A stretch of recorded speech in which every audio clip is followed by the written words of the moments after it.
नमस्कार प्रेक्षकांनो. तर आज तुम्ही पाहत आहात ठरलं. तर मग या मालिकेचा आजचा म्हणजे 10 ऑक्टोबरचा रिव्ह्यू.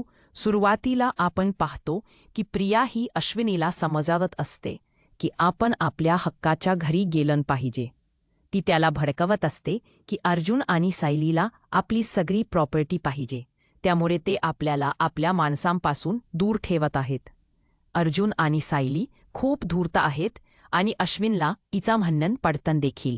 आणि आता आपण इकडे पाहतो की अर्जुन हा त्या ट्रेलर म्हणजे प्रियाच्या खरे आई बाबाच्या घरी जाऊन पोहोचला आहे आणि तो ट्रेलरला बोलत आहे की मला उद्याच्या उद्या ड्रेस हवा आहे.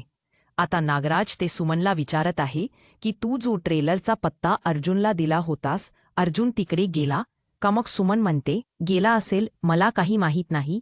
त्यावर नागराज म्हणतो अग मग फोन लावून विचार त्याला दिलाय की नाही. आता सुमन अर्जुनला फोन लावून विचारते की तो त्या ट्रेलरकडे गेला आहे की नाही. आणि आता ही माहिती घेऊन नागराज महिपतला फोन करतो आणि म्हणतो महिपत, एक चांगली बातमी आहे. अर्जुन आता त्या टेलर जोडपेच्या घरी जाऊन पोहोचला आहे. यावर महिपत म्हणतो भले शाब्बास नागराज शेठ, भले शाब्बास. आता आपण घोड्याला पाण्याजवळ नेण्याचे काम केलं आहे.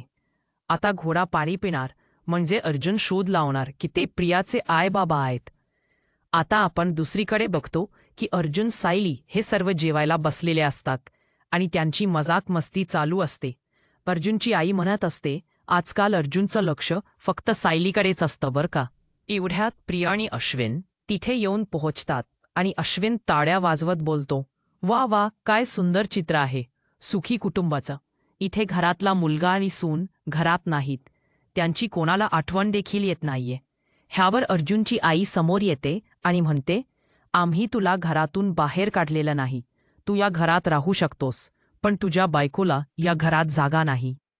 मग अश्विनी म्हणतो की या सायलीने आम्हाला घराबाहेर काढून या घराचे 2 तुकडे केले आहेत, ही जबाबदार आहे या सगळ्याला.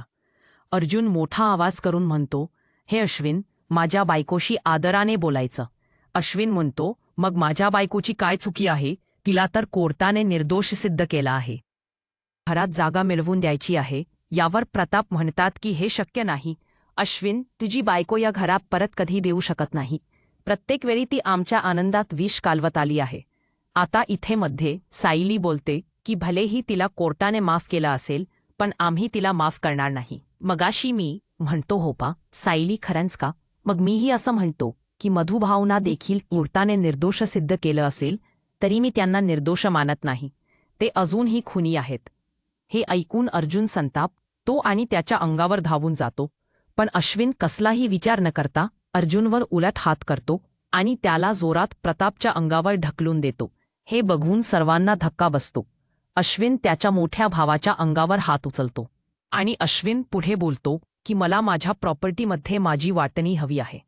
हे सर्व बघून सर्वांना धक्का आणि सर्व विचार करतात की अश्विन असा तसा बोलू शकतो. पण प्रिया मात्र इकडे बाजूला उभा राहून सर्व मजा पाहत असते आणि मनातल्या मनात खुश होत असते. आता आपल्या पुढच्या भागात पाहायला भेटेल की काय होते ते.